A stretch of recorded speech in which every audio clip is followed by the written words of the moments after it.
Hello there. I'm going to talk about an interesting aspect that's happening during July and August, and it's called the Quincunx, and it looks like this. That's how it's described in astrology. And the Quincunx is a 150-degree angle. So what this means is that when you're looking at a chart, for example, an opposition is easy to see. An opposition, for example, between Aries and Libra. That's easy enough to see. Squares are easy enough to see. A square, let's now put the middle point in here, which would be Capricorn. And I've been talking ever so much lately about this grand cross going on here. So Cancer is opposite Capricorn, Aries is opposite Libra, and then you have these making square aspects to each other. So these are the oppositions in red, and also now in red coming up, the squares.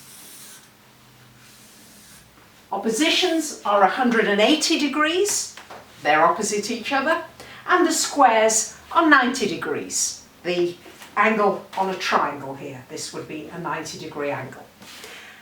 So now that we've explained that, now what we're looking at is an aspect where you've got a sign out. So the sign before, I think, have I got a bit here? Aries, Taurus, Gemini, Cancer, Leo, Virgo, Libra, Scorpio, Sag, Capricorn, Aquarius, Pisces. Okay, so what a Quincunx is it's one sign off the opposition. 30 degrees off the opposition. So a Quincunx, for example, would be from Libra to Taurus. This would be a Quincunx. I really should use a different colour. Let me use green. So this one is a Quincunx. Now, why is a Quincunx such an interesting aspect and such a difficult aspect? And in my view, largely underplayed by most astrologers. I think it's a very important aspect and should not be undervalued. Let me tell you why. So, the issue that we've got with a Quincunx is we're dealing with two different elements, which is normal in an opposition. Yes, Cancer is a water sign and Capricorn is an earth sign. So we're normal in oppositions, we're dealing with opposite elements. Aries is a fire sign and Libra is an air sign. Okay, those are the oppositions. And same in the Quincunx, we're dealing with different elements. So we've got this one here, for example, Libra air and Taurus earth. Okay?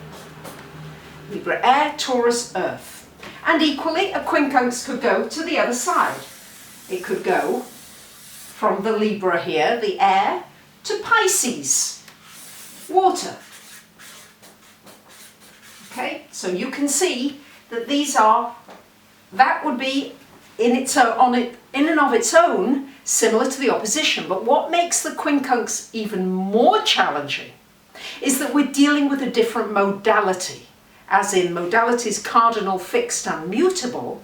So we're dealing here with, let's look at this one here from Libra to Taurus. We're dealing here with a cardinal sign,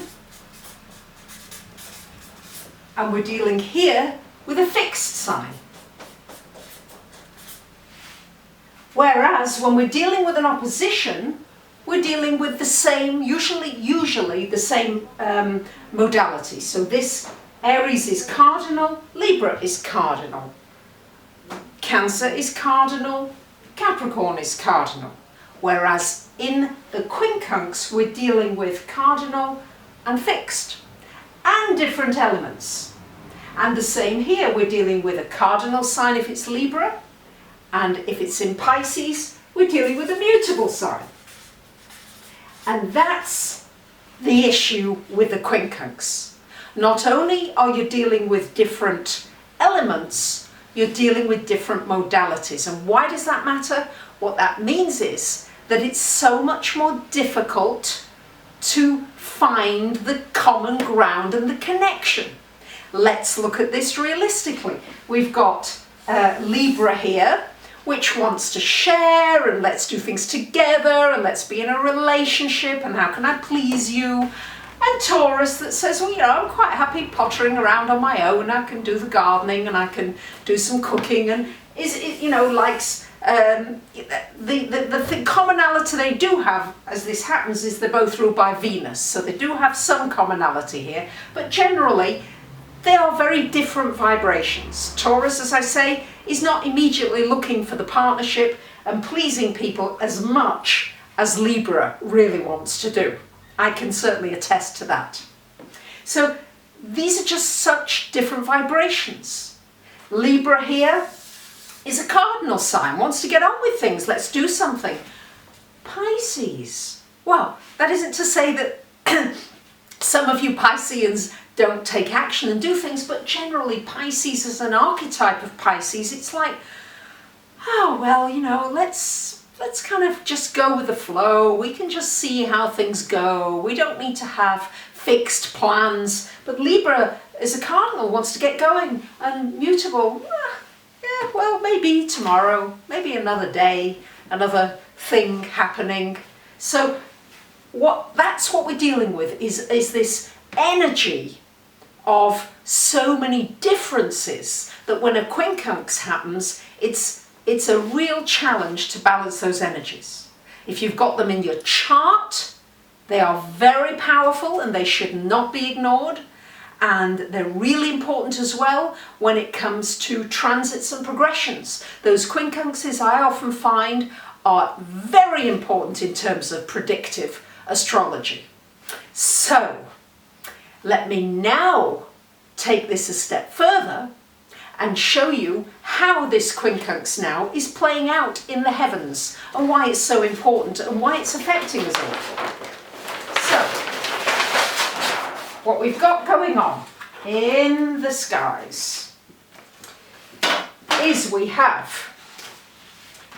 Saturn is in Scorpio and it's about 16 degrees. Right now between 16 and 17 degrees. And we've got Uranus in Aries. Same degree, they're similar degree. So this is the quincunx I was talking about. So Aries, from Aries to Scorpio is 150 degree angle. And what are we dealing with? Let's look at it. We're looking at Saturn in Scorpio, which really doesn't want change, wants to keep the status quo, wants you to be sensible, telling you to be patient, to take your time, not rush. And here we've got Uranus in Aries, which is saying, come on, let's get going, let's do something new, let's just, let's throw caution to the wind. And we're trying to deal with this fiery cardinal, so let's break it down now into what I was talking about, which was the elements. So we've got fire, which is Aries, and it's cardinal. And then we've got Saturn in Scorpio, which is water, and it's fixed. Add that to this energy of Uranus, which is let's do the new, let's explore new boundaries, let's go from one thing to another, we'll come up with inspiration when we're ready, but inspiration doesn't happen if we sit down and we're structured. And Saturn wants structure. And Saturn in a fixed sign doesn't want to budge. So, we're seeing this globally right now. We're seeing it on a global level. We're seeing the powers that be digging into their power, manipulating things, the Scorpio energy, manipulating markets, situations, giving us information and figures that are fictitious, leading us along. And at the same time, we've got a movement of people. Really, I'm seeing this, people coming together more and more with new ideas in ways we can be independent and do things differently. We're seeing breakthroughs in medicine, we're seeing breakthroughs in being able to do 3D printing, we're going to be able to make most of our own things quite soon. These things are not so far away. So we're seeing huge advances, but at the same time, oh, it's being held back. Oh, where's the money going? Where's everything going? So these are the vibrations that are extremely strong going on now. This can cause riots and uprisings and sudden revolutions, and this clamps down. This is the police, the forces that want to keep us down. But this would also be the NSA, spying and looking at all the things that we're up to and doing. So, this is powerful. Where's it happening in your life? It's happening in your chart, on the global and on the macro, on the macro and on the micro level. So, where's it happening for you? Where are you being very sensible and digging your heels in and not wanting to change? And where are you being maybe too quick and really impatient?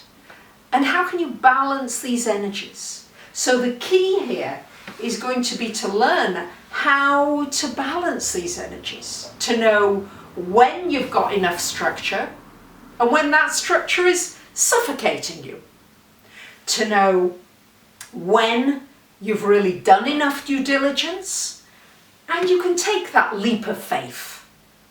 So these are the vibrations at play, and I really wanted to share that with you just because it's going on for a couple of months. It's a long period of time, and it's right in the middle of these signs. So it's like it's really strong right now.